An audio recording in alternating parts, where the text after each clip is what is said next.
அல்லாஹ்வுடைய அளப்பரிய கருணையினாலே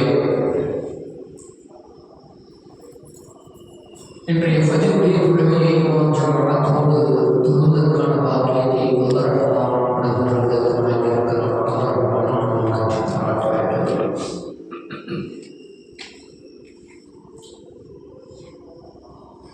மனிதனை எப்படி அல்லாஹ் படைச்சிருக்கிறானோ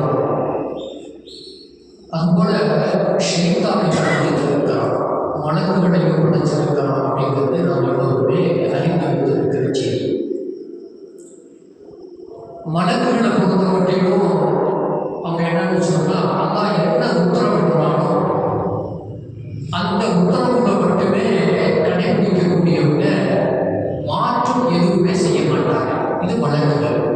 வழக்கு எந்த காலத்திலையும் அல்லாஹ்வுடைய உத்தரவுக்கு மாற்றம் செய்வதில்லை அப்படிங்கிற ஒரு படைப்பு, அற்புதமான படைப்பு. உதாரணத்துக்கு சொல்லணும்னு சொன்னால், நரகத்தில் தண்டனை கொடுக்கக்கூடிய வழக்குகளை தான் நியமிச்சிருக்கிறான். என்ன தண்டனையை கொடுக்க சொல்லி அதான் உத்தரவு போட்டிருக்கானோ அந்த உத்தரவை என்ன செய்வாங்கன்னு சொன்னால் நிறைவேற்றி கொண்டே இருப்பாங்க. கத்துனாலும் சரி, கதறினாலும் சரி, அவனுடைய துன்பத்தை எப்படி வெளிப்படுத்தினாலும், மனிதன் தன்னுடைய துன்பத்தை எப்படி வெளிப்படுத்தினாலும் அங்கே இரக்கம் ஏற்படுமா அப்படின்னு சொன்னால் அங்கே இரக்கம் என்பது ஏற்படாது. ஏன்னா அல்லாஹ்வுடைய உத்தரவு மட்டுமே அவன் கண்ணுக்கு முன்னால் நீக்கும். இதுதான் வழக்குகள். நல்ல விஷயங்களே சரி, எல்லா விஷயங்களுமே சரி, அல்லாஹ்வுடைய உத்தரவு எதுவோ அதை நிறைவேற்றுவான். ஆனால் அதே சமயத்தில் மனிதன் இருக்கிறானே, மனிதன் நல்லதும் செய்வான், தீயதும் செய்வான். அல்லாஹ்வுக்கு கட்டுப்பட்டும் நடப்பான், அல்லாஹ்வுக்கு மாறுபட்டும் நடப்பான். இது மனிதனுடைய இயல்பாக அல்லாஹ் படைச்சு வச்சிருக்கான். ஆனால் ஷைத்தான், மூன்றாவது ஷைத்தான் ஒன்று இருக்கிறான் பாருங்க. ஜின்னுடைய படைப்பு தான் அவனும். ஜின்னுடைய படைப்புகள், ஜின்னுடைய படைப்பிலிருந்து பின்னால் அந்த ஒரு கூட்டம் இப்ளீஸ், அவருடைய கம்மியில் இருக்கக்கூடிய ஒரு கூட்டம் விரட்டி அடிக்கப்பட்டது அப்படிங்கிறது நமக்கு தெரியும், வரலாறு நமக்கு தெரியும். அவன் அந்த ஷைத்தான் இருக்கானே, மாறு மட்டுமே செய்வான். அல்லாஹ்வுக்கு முற்றிலுமாக மாறு செய்யறது தான் அவனுடைய வேலையே. மனிதனுடைய இயல்புக்கு முழுமையாக மாற்றமாக, மனதினுடைய இயல்புக்கு மாற்றமாக ஷைத்தான் முழுமையாக மாற்றம் செய்வான் அப்படிங்கிறது நாம பார்க்கிற செய்தி. ஏன் இந்த முன்னுரையை கொடுக்குறேன் அப்படின்னு சொன்னா, நாம குர்ஆன் ஓத ஆரம்பிக்கிற பொழுது, எப்பொழுதுமே நாம் குர்ஆனை ஓத ஆரம்பித்தால் அல்லாஹ்விடத்திலே அந்த ஷைத்தானை விட்டு நாம் பாதுகாப்பு பெற வேண்டும். இதை முதல்ல விளங்கிக் கொள்வது. ஷைத்தானை விட்டு, ஏன்னா முழுக்க அவன் மாற்றம் செய்யக்கூடியவன். இரண்டாவது, ஷைத்தான் அல்லாஹ்விடத்திலே ஒரு உதவியை கொண்டு கேட்டிருக்கிறான். ஷைத்தான் அல்லாஹ்விடத்திலே ஒரு உதவியை கேட்டிருக்கான். என்ன உதவி அப்படின்னு சொன்னா, ஒரு கட்டத்தில் அல்லாஹ் சுப்ஹானஹு வ தஆலாவிடத்தில், நீ படைத்த மனிதர்களை நான் வழிகெடுக்க வேண்டும், அதற்கு நீதான் எனக்கு சக்தி கொடுக்க வேண்டும். நீதான் எனக்கு படைச்ச வந்தா தானே, அல்லாஹ்வே கேட்கிறான். நீ மனிதன் என்று ஒருத்தரை படைச்சிருக்கிற, அவன் நல்லதும் செய்வான், கெட்டதும் செய்வான். அந்த மனிதனை வழிகெடுக்கக்கூடிய அந்த சக்தியை மட்டும் எனக்கு நீ கொடு, வேற எதையும் செய்ய வேண்டாம். அதை எனக்கு நீ கொடுத்தா போதும், நான் பார்த்துக்கிறேன். அடுத்த சொன்னா அல்லாஹ்விடத்துல ஷைத்தான் உதவி கேட்டான் அப்படிங்கிறது நாம குர்ஆன்ல பார்க்கிற செய்தி. பாருங்க, ஒரு இடத்துல சூரத்துல் அன்-நஹ்ல் அப்படிங்கிற அத்தியாயத்துல அந்த செய்தியை அல்லாஹ் சொல்லி காட்டுறான். அது ஒரு வரலாறு இருக்கிறது. ஷைத்தான் அந்த உதவி கேட்ட வரலாறு இருக்கு, அந்த வரலாறு இருக்கிறது. அன்-நஹ்ல் அப்படிங்கிற அத்தியாயத்துல அல்லாஹ் சுப்ஹானஹு வ தஆலா அந்த உதவி கேட்ட அந்த செய்தியை அல்லாஹ் சொல்லி காட்டுறான். என்னன்னு சொன்னா, லைஸ லஹு இன்னஹு லைஸ லஹு சுல்தானு அலல்லதீன ஆமனு வ அலா ரப்பிஹிம் யதவக்கலூன். யார் இறை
சஜ்தா செய்ய மறுத்தான்.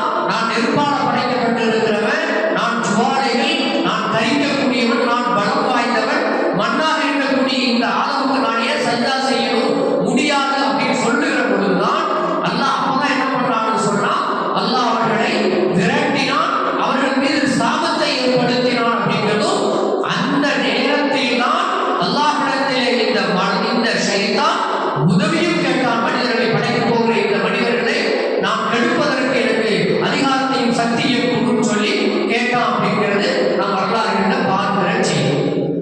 அன்பிற்குரியவர்களே, நாம் குர்ஆனை ஓத ஆரம்பிக்கிற பொழுது பொதுவாகவே எந்த நல்ல காரியங்களை நாம் செய்தாலும் அந்த நல்ல காரியத்தை செய்ய ஆரம்பிக்கிற பொழுது ஷைத்தானை விட்டு பாதுகாப்பு கேட்டுக்கொண்டு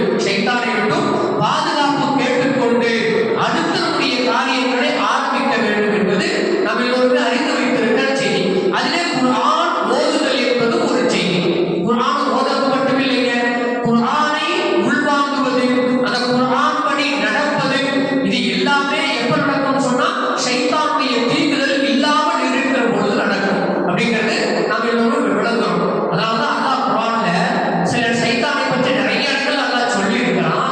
பாதுகாப்பு கேட்க சொல்லி ஒரு 3 இடங்கள்ல குர்ஆன்லயே அல்லாஹ் சொல்றான். 3 இடங்கள்ல அல்லாஹ் குர்ஆன் சொல்றான். இதே அன்-நஹ்ல் அப்படிங்கிற அத்தியாயத்துல, இதே 16வது அத்தியாயம் அன்-நஹ்ல் அப்படிங்கிற இந்த அத்தியாயத்துல ஃபைதா கரஅத்தல் குர்ஆன ஃபஸ்தஇத் பில்லாஹி மினஷ் ஷைத்தானிர் ரஜீம். நபியே, நீங்கள் குர்ஆனை ஓத ஆரம்பிப்பீர்கள் என்று சொன்னால், ஓதுவீங்க என்று சொன்னால் விரட்டப்பட்ட ஷைத்தானிடமிருந்து அல்லாஹ்விடத்திலே பாதுகாப்பு கேளுங்கள் அப்படின்னு சொல்லி அல்லாஹ் நமக்கு குர்ஆன் ஓதுறதுக்கு முன்னாடி அஊது பில்லாஹி மினஷ் ஷைத்தானிர் ரஜீம் அப்படிங்கறத நாம சொல்லிட்டு ஆரம்பிக்கணும். அப்படிங்கறத அல்லாஹ் சொல்லி தருகிற செய்தியை பார்க்கிறோம். அதே போல குர்ஆன்ல இன்னொரு இடத்துல 27வது அத்தியாயம் 200வது வசனம், 7வது அத்தியாயம் 200வது வசனத்தை அல்லாஹ் என்ன செய்றான்னு சொன்னா, அங்கே நபி ஸல்லல்லாஹு அவர்களுக்கு ஒரு செய்தியை சொல்றான். வைமா யன்ஸகன்னக மினஷ் ஷைத்தானி நஸுகுன். ஷைத்தான் உங்களுக்கு உங்களது உள்ளத்திலே ஒரு ஊசலாட்டத்தை ஏற்படுத்துவான். உங்கள் உள்ளத்தில் என்ன செய்வான், நல்ல விஷயத்தை நீங்க ஆரம்பிக்கிற பொழுதெல்லாம், உதாரணமா தொழுகிறோம்னு வச்சுக்கோங்களேன், தொழுகை தக்பீர் கட்ட போகணும்னு சொன்னாலே உடனே என்ன செய்வான், அல்லாஹ் அக்பர் தக்பீர் கட்ட உடனே ஷைத்தான் வந்துருவோம். ஷைத்தான் என்ன செய்வான்னு சொன்னா, அங்க வந்துட்டு நமக்கு எதுவெல்லாம் மறந்தே போயிருப்போம் அது போன்ற நினைவுகளை எல்லாம் அங்க ஏற்படுத்துவோம். அப்படிங்கிறது நம்ம எல்லோருமே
அல்லாஹ் சுப்ஹானஹு வ தஆலா 23வது அத்தியாயம் 97 98 வசனங்களில் அல்லாஹ் சொல்லுவதை நாம் பார்க்க முடிகிறது.